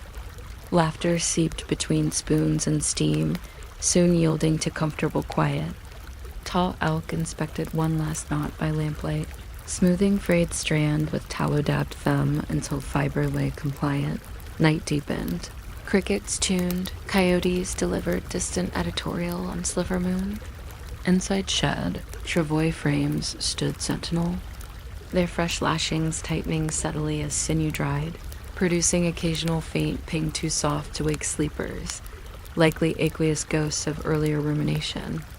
Blue Blanket lay on cattail mat, feeling airflow beneath back and picturing next month's slow caravan lodges collapsed, camp goods strapped, horses stepping into sunrise lines, Travois rails dividing dewy grass like hen combs. The thought did not excite or worry. It presented itself as inevitable page turn in repeating book. If your breath accompanies this story now, imagine those lashings, damp and pliable, twisting under palm heat, setting into firm reliance. Visualize rawhide skis sliding along forgiving earth, leaving parallel punctuation marks hardly worthy of exclamation. Hear tallow soft hide creak only enough to remind poles they are alive in service. Let each knot you picture coincide. With beating heart, wrap forward, wrap back, tuck, tighten, hum. Feel sleep harness your thoughts, pulling them gently like evening mare, guiding Travois into horizon where noise thins and journey becomes glide rather than trek. When thoughts attempt to jostle, recall bone spacers at crossbars, buffering jolts, restoring calm alignment. Glide there until morning sun lifts shadows off documentless memories, and you, lashed gently by rest, stand prepared for travel of another quiet day. The first cool breaths of September arrived not with drama, but with a gentle caution, as if the wind, too, needed reminding how to speak in cooler tones. Dew lingered longer on grass stems, spiderwebs acquired silver outlines before breakfast, and the ponies exhaled faint clouds that momentarily hid their muzzles. These incremental signals told the village that rope season time to mend, line, and sometimes entirely remake the large buffalo hide blankets that would serve as walking. Hearths through winter had tiptoed back into relevance. Tonight we settle beside those hides, listening to bone needles whisper through thick leather while tiny porcupine quills soak in berry dye. Each stage conducted at a tempo ideal for coaxing, even stubborn wakefulness toward sleep's quieter territories. Preparation began with inventory. Blue Blanket and curd arms spread last year's robes across freshly swept lodge floor. Each hide a map of journeys, smoke stains at collar edges, faint outlines where sleeping bodice had pressed warmth, and occasionally a stitch line showing. where a small tier surrendered to patient repair. They folded robes in half, then half again, noting pliancy. Buffalo bulls' hides from 2 winters ago crackled slightly at creases, signaling need for a renewed fat dressing. Cow hides from the previous year retained softness but exhibited loose stitches where sinew had dried.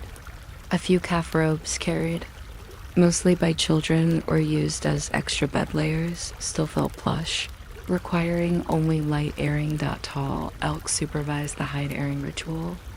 At dawn, he slung selected robes over willow frames outside lodges, fur sides outward to greet sun. Morning light warmed fibers just enough to open pores, allowing trapped summer dust and dreams to drift skyward. He occasionally brushed the fur with a willow switch, teasing out grass seeds hitchhiked from prairie naps. The brushing produced a hushed broom sound, each stroke like erasures on a vast parchment, editing fields of sleep to prepare for new chapters. Meanwhile, Willow Woman tended dye pots for quill work. Into one clay vessel she poured a tea of chokecherry skins, which yielded a muted red when coaxed by a dash of wood ash.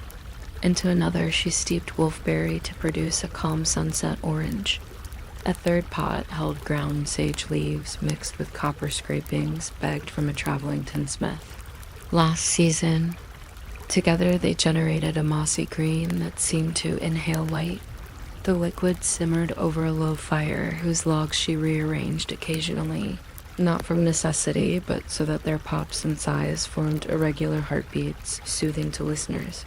Porcupine, quails harvested months earlier, with apologies whispered to the indignant donor soaked in warm water until they unfurled from natural curl. Still learning sorted them by length on a reed mat marked with charcoal lines. He marveled that each quill contained an air pocket, which, if pinched just so, made a tiny squeak like a distant mouse. Curved arm laughed, reminding him the squeak revealed quill integrity. Silent quills might be brittle and snap mid-stitch, so squeaks were welcome consents.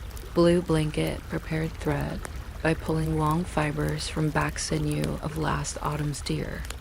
She dampened them in breath, then rolled between palm and thigh, twisting into cord neither too thick to glide through hide, nor too thin to protest tension. She occasionally paused to rub a dab of melted marrow along thread length, lending flexibility and a faint aroma reminiscent of roasted roots. Tall elk joked that if marrow scent persisted, the robes might dream of cooking themselves, a notion that earned indulgent eye rolls but no rebuttal. The first robe chosen for full relining belonged to Slow Stone.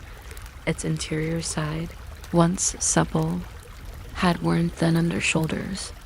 Blue Blanket laid it first side down on ground, anchoring corners with river stones.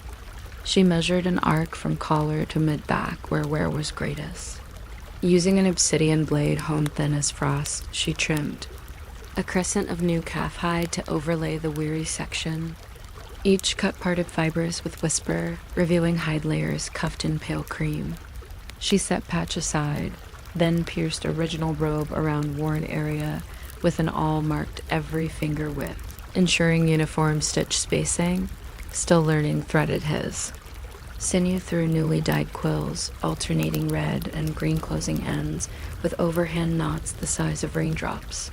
He passed needle through first awl hole, laid quill on fur surface, and pulled thread until quill hugged hide. He then folded quill tip back under next stitch, creating a slanted brick pattern, each row offset half a quill width from previous. The design resembled low hills seen from afar, comforting in its predictability. Blue Blanket mirrored his effort on opposite side, maintaining mirrored symmetry such that eyes following the pattern might wander but never stumble. While they stitched, Willow Woman massaged melted tallow mixed with sage dust into exterior fur. Along spine ridge, the place most exposed to snowfall slide off when robes double as capes. Her fingers disappeared into dense scarred hairs, emerging glossier. She hummed a monotone tune whose lyrics had long evaporated, leaving melody as soft.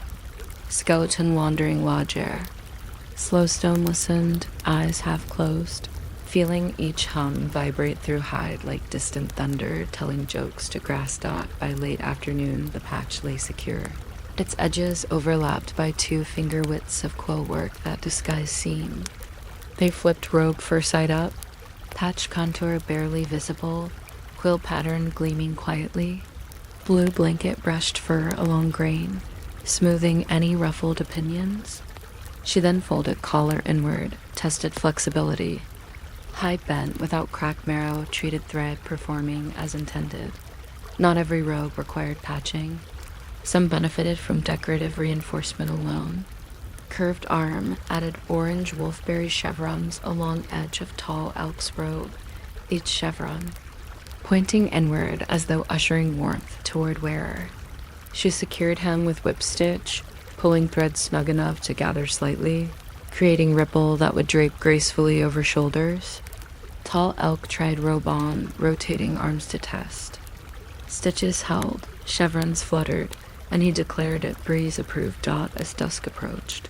Remaining quills returned to dye baths for deeper saturation.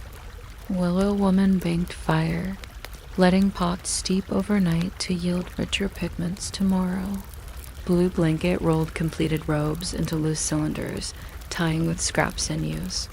She stored them at lodge foot, placing sweetgrass braid inside each roll, to deter insects and invite gentle dreams. Still learning, poked one roll. It exhaled trapped air smelling of sage, marrow, and faint summer thunder, a preview of winter comfort. Supper of roasted prairie hen and wild onion concluded the day.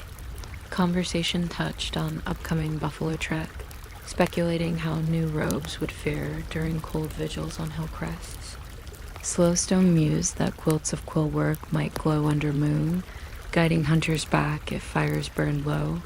Tall elk countered that moon preferred its own light and would politely decline competition. Still, he liked the possibility. Night spread.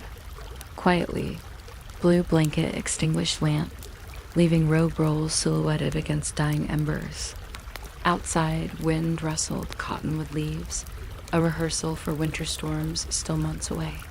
But inside lodges, the soft rustle of quills settling against fur promised insulation enough to ignore howling.